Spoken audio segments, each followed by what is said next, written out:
Hello साथीहरू, नमस्कार अनि हार्दिक स्वागत छ हाम्रो ब्लगमा। मोटो ब्लगमा आज हामी तपाईहरुलाई पाल्पादेखि हेटौडासम्मको लामो मोटरसाइकल यात्रा गर्दैछौं। आउनुहोस् आजको भिडियोमा कस्तो रहनेछ हाम्रो यात्रा सबैजना बुझेर इन्टरटेनमेन्ट गर्नेछौं है त। हाम्रो भिडियोको सुरुवात हुन्छ पाल्पाको पिपल डाँडाबाट रामपुर गैंडाकोट हुँदै हेटौडासम्मको यात्राको लागि पाल्पाको पिपल डाँडाबाट हामी भिडियोलाई बनाएर हामी अगाडि बढ्नेछौं।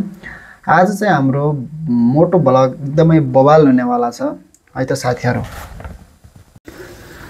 हामी चाहिँ दुई जना छौं। हाम्रो सुदीप कटवाल सर हुनुहुन्छ अगाडि, उहाँले चाहिँ बाइक राइड गर्नु भएको छ। म चाहिँ पछाडी बसेर भिडियोहरु क्लिक गरिरहेको छु।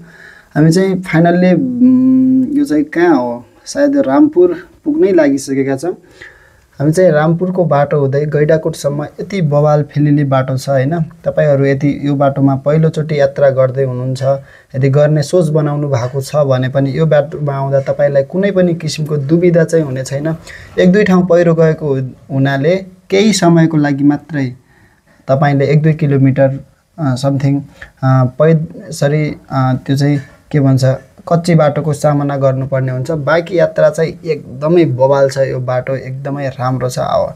मैले चाहिँ यो बाटोमा धेरै नै यात्रा गरिसकेको अनुभव छ। म यही बाटो हुँदै काठमाडौँ जान्छु म जाँदाखेरि, अनि हेटौडा पनि यही बाटोमा आज जाँदै छु। अस्ति नै विराटनगर पनि म यही बाटोमा गएको थिएँ। एकदमै बवाल छ। यहाँ कुनै पनि रिस्क छैन। बाटो चाहिँ कतै साँघुरो भए पनि एकदमै पिच गरेको कालो पत्रे बाटो छ, जसरी पनि हामीले फिलिली तरिकाले इजिली जान सक्छौं है त।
कहीं घामको यात्रा त कहीं पानीको यात्रा, हाँस्दै खेल्दै अनि गीत गाउँदै बाटोमा रमाउँदै एक आपसमा कुरा र कानी गर्दै हामी बिस्तारै अगाडि बढ्दै छौं। बाटोमा पानी पर्यो अनि हामी दुईटै जनाले रेनकोट लगायौं। बीचमा कहीं कतै कच्ची बाटो त कहीं कतै पक्की बाटो। एकदमै रमाइलो यात्रा अनि मन मिल्ने साथी। आहा, यस्तो यात्रा गर्न एउटा साथीको पनि एकदमै आवश्यक पर्ने हुन्छ। तल बगिरहेको कालीगण्डकी अनि हामी माथि कालीगण्डकी करिडोरको बाटो हुँदै हामी लागेको आफ्नो गन्तव्यतिर। यो यात्रा साँच्चै नै एक अविस्मरणीय र कहिल्यै पनि बिर्सन नसक्ने खालको यात्रा हुने थियो। यो हामीलाई पहिल्यैदेखि नै थाहा थियो। मन मिल्ने साथीको अनि बिस्तारै कतिखेर उहाँले बाइक चलाउँदै त कतिखेर मैले बाइक चलाउँदै हामी गन्तव्य तय गर्दै थियौं। भोलिको लोकसेवा आयोग 5औं तहको एक्जाम अनि आजको यात्रा कुराकानी गर्दै हामी अगाडि बढ्दै थियौं। हाम्रो यात्रा एकदमै रमाइलो अनि हामी छिटै गैंडाकोट अथवा भरतपुर सहर पुग्दै थियौँ। हामी एकदमै आतुर थियौँ रेणुदाहालको भरतपुर सहर हेर्ने। यो एकदमै रमणीय दृश्य देख्न पाइँदा एकदमै मन भक्कानिएको र एक किसिमले खुसी पनि थियौँ। आजको यात्रामा साँच्चै साथ दिने हाम्रो सुदीप सरलाई हृदयदेखि नै म धेरै धेरै धन्यवाद पनि दिन चाहन्छु।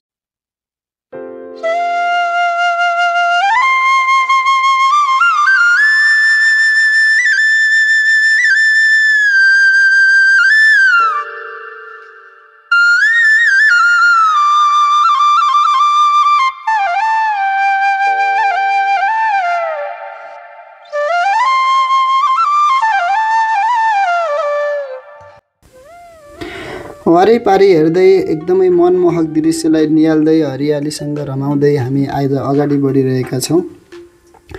हामी गन्तव्यमा पुग्न समथिङ साँझको 7-8 बज्नेवाला छ। यो हामीलाई थाहा छ। हामीले बिचमा बस्दै फोटो खिच्दै र भिडियो गर्दै एकदमै आरामदायक यात्रा गर्ने कुरा गरिरहेका छौँ। साँच्चै पनि यो ठाउँमा खेतहरू एकदमै धेरै नै छ।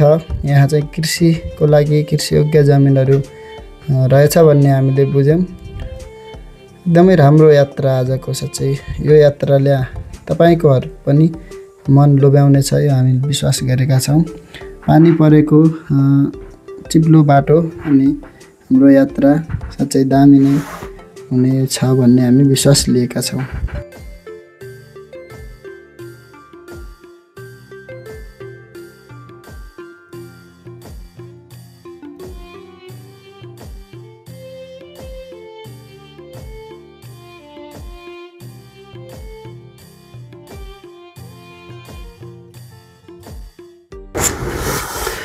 अहिले चाहिँ हामी चितवन जिल्लामा पर्ने चारकोसे झाडीतिर पुगेका छौँ।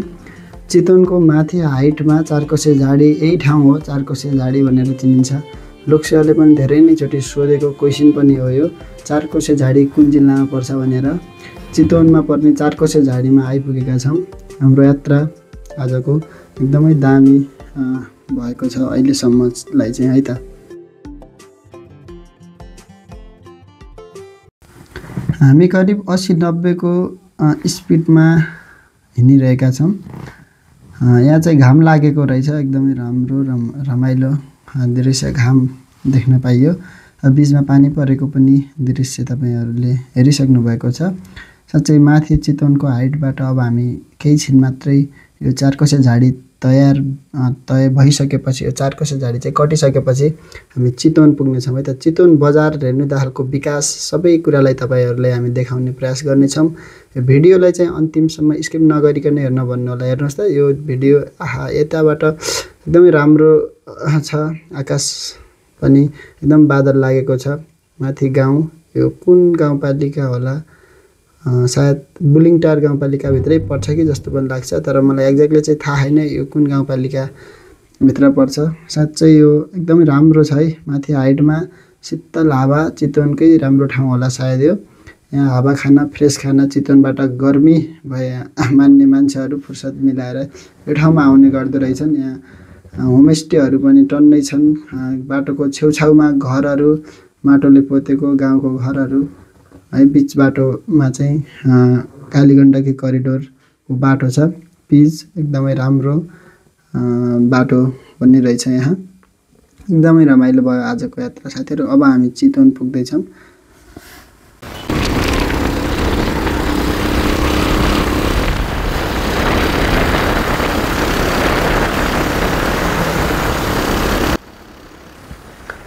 फाइनल्ली गाइज हामी भरतपुर महानगरपालिका चितवनमा पुगिसकेका छौँ। चितवन महानगरपालिका विकास भएको कुरा एकदमै सामाजिक सञ्जालमा, सोसियल मिडियामा भाइरल भएको थियो। आज हामी तपाईँलाई साँच्चीकै भएको हो कि रेणुदाहालका कार्यकर्ताहरूले रेणुदाहालले अझै लोकप्रिय बनाउनको लागि भाइरल गराइएको हो, यो कुरालाई हामी स्पष्ट तपाईँहरू सामु देखाउनेछौँ। बाटो चाहिँ यहाँसम्म ठिकै छ है। 6 लेन बाटो बनिएको छ। यो भरतपुर महानगरपालिका हो। 6 लेन बाटो छ है। एकदमै राम्रो छ। तराई जस्तै, तराई त यो तराईमै पर्छ। एकदमै राम्रो लाग्यो मलाई चाहिँ है। पछाडिबाट पनि हामीले यस्तो भिडियो लियौँ। बाटो चाहिँ एकदम दामी छ। है त। अब हेर्दै जाऊँ यहाँभन्दा अगाडि कस्तो छ। जस त्यतिकै भनिएको चाहिँ होइन रहेछ जस्तो लाग्यो मलाई। विकास चाहिँ भएको छ है भरतपुर महानगरपालिका। यहाँबाट चाहिँ अरू हाम्रो नगरपालिकातिर पर्ने हाम्रो नगरपालिकाका प्रमुखहरू उपप्रमुखहरू ज्यूहरूले पनि केही कुरा सिक्ने हो कि भन्ने जस्तो लाग्यो मलाई। कहिले सिक्ने कहिले गर्ने है, कहिलेकाहीँ राम्रो कुरा चाहिँ अरूबाट कपी गरेर हुन्छ कि के गरेर हुन्छ त्यो राम्रो कुरा चाहिँ लागू गर्नुपर्ने हुन्छ। साँच्चै भरतपुर महानगरपालिका धेरै विकसित छ। हुन त रेणु दाहालले 10 वर्ष यही ठाउँमा काम गर्दै आउनुभएको छ। उहाँले यो ठाउँलाई चाहिँ विकास यतिको विकास गर्नु ठिकै हो। यो त एउटा सहरी एरिया, यहाँको बजेट अनुसारको विकास भएको छ। अब भित्रभित्र त कस्तो छ त्यो हामीलाई थाहा भएन, तर बाहिर हेर्दा त साँच्चै युरोपभन्दा कम छैन यो ठाउँ है त। यो ठाउँमा गाडी कुदाउन मजाले 120 को स्पिडमा पनि सजिलै कुदाउन सकिन्छ। यो ठाउँमा कुनै जाम छैन, कुनै गाडीको चाप छैन, फिलिल्ली बाटो छ, एकदमै चौडा। यहाँ त 8 लाइन, कतै त 4 लाइन, कतै 6 लाइन छ है त। 4 लाइन चाहिँ छैन जस्तो लाग्यो। 4 लाइन चाहिँ यो बजार कटिसकेपछि चाहिँ 2 लाइन छ। त्यहाँभन्दा यता चाहिँ 8 लाइन र 6 लेन छ है त। साँच्चै यो ठाउँ विकास चाहिँ दामी भएको देखेँ मैले। यस्तै विकास हुनुपर्छ। हाम्रो नेताहरूले, हाम्रो नगर प्रमुखहरूले पनि, हाम्रो पालिका अध्यक्षहरूले पनि सिक्नु पर्यो है विकास कसरी हुन्छ भनेर। विकास गरेको छ है, विकास गरेको कुरालाई हामीले विकास गर्यो भन्न सक्नुपर्ने हुन्छ। हामीले पार्टी कुनै पनि एउटा पार्टीको समर्थन लिएर अर्को पार्टीको विरोध गर्नु बिल्कुल त्यो चाहिँ झोले स्टाइल हो। त्यही भएर हामी झोले होइन, हामी चाहिँ स्वच्छ सच्चा नेपाली हो। हामी नेपालमा विकास भएको कुरालाई देखाउनुपर्छ। हामीले बयान व्याख्या पनि गरिदिनुपर्छ, चाहे त्यो जुनसुकै पार्टीको होस्, चाहे त्यो जुनसुकै स्वतन्त्रै किन नहोस्, पार्टीकै किन नहोस्, तर विकास गरेको कुरालाई चाहिँ गर्यो भन्नुपर्छ। विनाश भएको कुरालाई विनाश भयो भन्न सक्नुपर्छ। हामी चाहिँ झोले हुनु हुँदैन भन्ने म तपाईँहरू सामु यो कुरा पनि भन्दछु। भरतपुर महानगरपालिका विकास भएको छ है त, मलाई त्यस्तै लाग्यो। तपाईँहरू पनि यो ठाउँ घुमिसक्नु भएको होला कतिपय साथीहरू। यो ठाउँलाई चाहिँ कस्तो लाग्यो तपाईँहरूले पनि तल कमेन्टमा भन्न सक्नुहुनेछ।